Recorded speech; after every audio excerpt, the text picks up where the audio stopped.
esse aumento impressionante dos casos. Vamos para o nosso telão. Segundo os dados do Ministério da Saúde, lá naquele dia 15 de março, o Brasil tinha 200 casos. Olha aqui embaixo como é que a gente estava, né? Pois então, uma semana depois, dia 22 de março, 1.546 casos. No dia 29 de março, o número de casos confirmados no Brasil subiu para 4.256. 7 dias depois, dia 5 de abril, eram 11.130 pessoas infectadas. Dia 12, esse número quase dobrou, passando para 22.169 casos confirmados. Dia 19, o número foi para 38.654 pessoas infectadas. No domingo passado, 61.888. E hoje, como a gente viu com a Raquel, oficialmente, os dados confirmados no Brasil são os seguintes, ó. 101.147 pessoas infectadas, 39.259 a mais do que na semana passada. Até aqui, o maior salto em uma semana para a outra. Agora a gente vai ver o número que a gente tem tristeza em dar, como disse a Raquel Porto Alegre, o número de mortos, né? No dia 15 de março, quando a gente começou a cobertura, o que acontece no nosso mapa aqui? A gente não tinha, né, mortos. Uma semana depois, dia 22, já eram 25 mortos. Quando a gente olha para o dia 29 de março, 136 mortos. 7 dias depois, 5 de abril, chegamos a 486 mortos. No dia 12, tínhamos 1.223. Pulando para o dia 19, eram 2.462 óbitos. No domingo passado, 4.205. E hoje, pelos números oficiais, já são 5.025 pessoas mortas. 7.000. 7.025 pessoas mortas no Brasil pela Covid-19. 2.820 mortes a mais. Dá para ver direitinho, né? Como o crescimento era tímido e de repente vira exponencial. Então, o número de mortes vai aumentando numa proporção terrível. Lembrando que o próprio ministro da Saúde disse essa semana que a gente pode chegar em breve a 1.000 mortes por dia, o que é um cenário absolutamente avassalador. Em São Paulo, com o número de pessoas doentes aumentando, a pressão, claro, é muito sentida na rede hospitalar. Na região metropolitana da capital, quase 90% dos leitos de UTI já estão ocupados. Vamos atualizar as informações de São Paulo com o querido William Cury. Boa noite, Cury. O que você traz para a gente? Oi, Maria. Boa noite, Marcelo, e boa noite a todos. São Paulo já tem mais de 31.700 casos confirmados da Covid-19 em todo o estado, com 2.627 mortes. Foram 41 mortes nas últimas 24 horas e tem 9.100 pessoas agora internadas em leitos de UTI e enfermaria aqui em todo o estado de São Paulo. São 3.534 precisando de atendimentos mais graves em leitos de UTI e 5.589 em leitos de enfermaria. A ocupação de UTI, que tem chamado a atenção, sobretudo aqui na Grande São Paulo, atinge 87% em números atualizados, divulgados hoje pela Secretaria Estadual da Saúde. Isso na região metropolitana daqui da capital paulista. No estado, a situação é melhor do que na região metropolitana, mas ainda longe de ser confortável. 67% a taxa de ocupação dos leitos de UTI em todo o estado de São Paulo. E agora eu chamo a atenção para um dado que foi divulgado hoje pelas autoridades de saúde aqui de São Paulo, que é o crescimento do número de mortes entre jovens e adultos pela Covid-19 aqui em São Paulo. Em um mês, esse número cresceu 18 vezes. Hoje, 26% das mortes provocadas pela Covid-19 em todo o estado de São Paulo atinge a faixa etária até 60 anos, ou menos de 60 anos. Esse número, no dia 4 de abril, era de 14%. Então, o número passou de 37 pessoas que tinham morrido até o dia 4 de abril pela Covid-19, com até 60 anos, para 693 pessoas. Claro que a maior parte das vítimas ainda é na faixa etária acima dos 60 anos de idade. 74% das vítimas da Covid-19 têm mais de 60 anos, dos óbitos da Covid-19. Bom, sobre os leitos hospitalares, a as autoridades, tanto o governo quanto a prefeitura, têm investido em hospitais de campanha, com leitos de baixa e média complexidade para tentar aliviar um pouco a carga na rede hospitalar pública aqui de São Paulo. Já são 3 hospitais de campanha funcionando. O primeiro começou a funcionar no estádio do Pacaembu, o segundo no complexo do Sambódromo do Anhembi e o terceiro começou a funcionar agora, na sexta-feira, no complexo esportivo do Ibirapuera. Ao todo são mais de 2.200 leitos de baixa e média complexidade. Pacientes são levados para esses locais, transferidos de outros hospitais. E o número já começa a aparecer. O Ibirapuera, que teve inauguração agora há menos de 50 horas, há 2 dias, já tem 48 pessoas internadas e mais 14 em processo de transferência, ou seja, saindo de outras unidades aqui do estado de São Paulo e sendo levadas para este hospital de campanha que acabou de começar a funcionar aqui em São Paulo. Maria. Obrigada, William.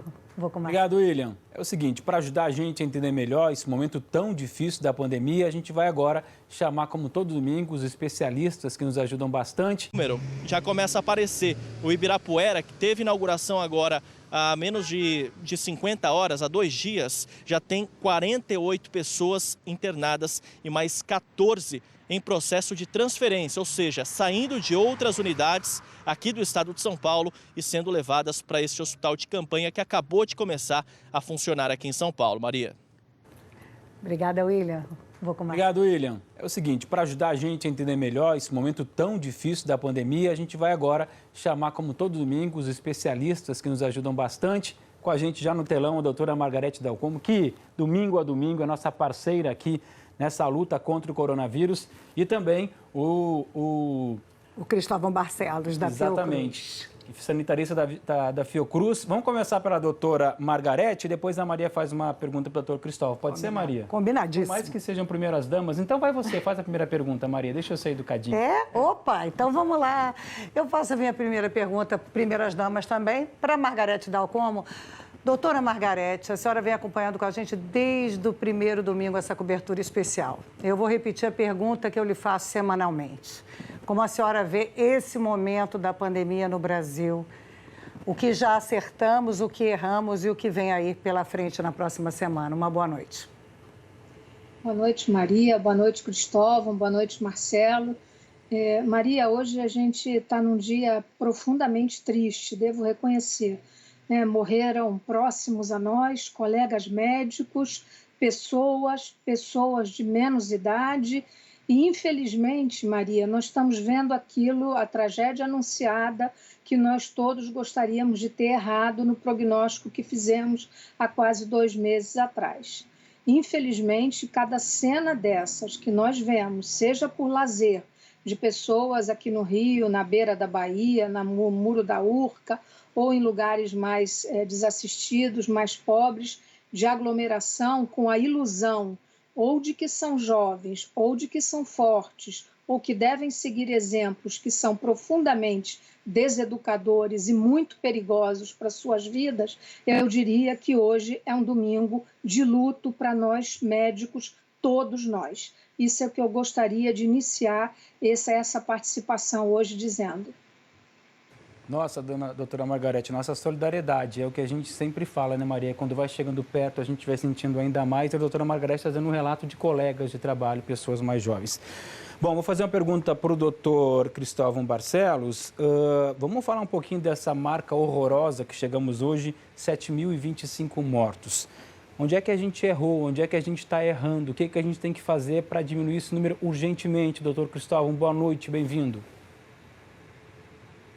Boa noite. Essas notícias são realmente trágicas, né? Nós tínhamos alertado na semana passada, quando ainda estávamos em torno de 3 mil casos, que nós íamos duplicar em pouco tempo o número de casos.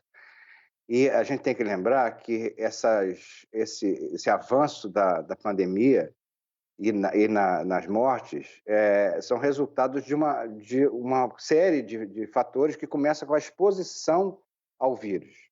A exposição ao vírus pode causar infecção, a infecção pode causar adoecimento, o adoecimento pode causar ou não internação e, algumas vezes, o óbito. né?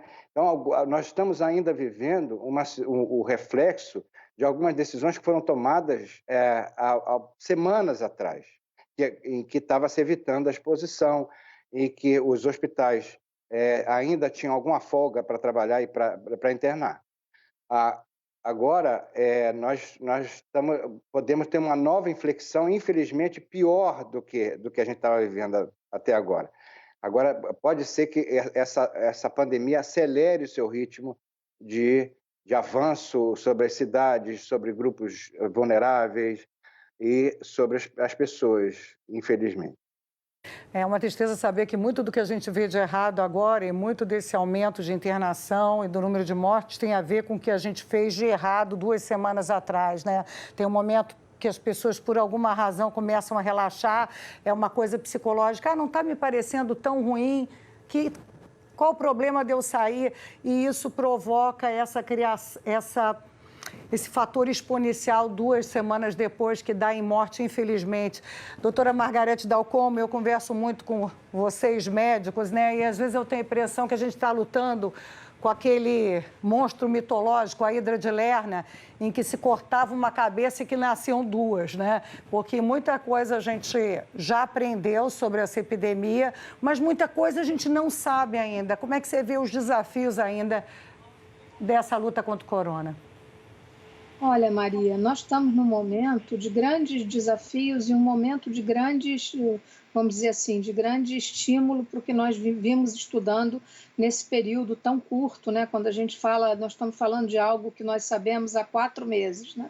Há 4 meses atrás nós não sabíamos nada sobre essa doença. Quando aqui começamos a conversar, tampouco sabíamos, tanto que aprendemos, né, com aproximadamente, se eu fui dar uma olhada hoje, Maria, são mais de 7.000 artigos publicados nesse período sobre a doença das mais variadas áreas, desde a ciência básica de laboratório até a área clínica, até estudos de possibilidades terapêuticas, etc.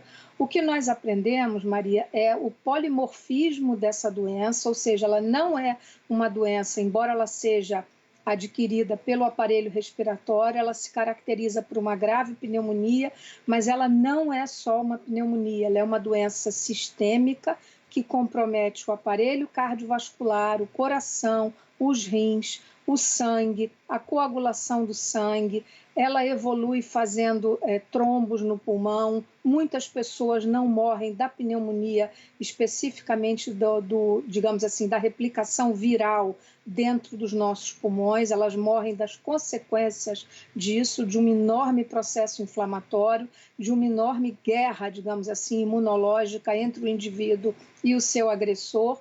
Então, nós aprendemos muito. Poucas vezes a ciência ofereceu essa possibilidade de tanto aprendizado tão rápido. Vou agora fazer uma pergunta para o Paulo Lotufo, epidemiologista da USP, que está aqui com a gente. Doutor Lotufo, a gente vem a cada dia vendo evidências, né, da subnotificação. Por exemplo, o crescimento de quase 10 vezes o número de internações, o aumento de 1000% de mortes por síndromes respiratórias no país. E o senhor fez uma pesquisa muito interessante sobre qual o tamanho da subnotificação no município de São Paulo. O que o senhor nos conta? Boa noite. Oi, boa noite, Maria. Boa noite, Marcelo.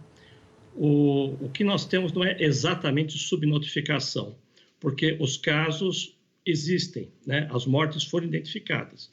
O que nós temos é um retardo em considerá-las como sendo devida ou não ao Covid. Agora, o que a minha colega acabou de explicar a todos é uma coisa muito importante. Quando começou a epidemia, nós pensávamos, no mundo inteiro, que era simplesmente uma pneumonia, como se fosse a da gripe. Não, não é. É uma doença sistêmica que atinge o organismo inteiro. Então, muita gente acabou morrendo de infarto miocárdio, de derrame cerebral por causa da Covid e nem foram testados. E isso, Maria, não está acontecendo em São Paulo unicamente, né, onde a gente calculou que mais ou menos 60% a mais de óbitos pela Covid. Em todos os países, isso foi observado. Então, é um aprendizado que nós estamos tendo. Até na Alemanha, né? Só para amarrar, a Itália acusou a Alemanha de muitas mortes, por exemplo, cardíacas, terem relação com a Covid, mas não serem registradas como tal. Né? Só para ver que não é só no Brasil. Daqui a pouco a gente volta com esse time. Marcelo Cosme.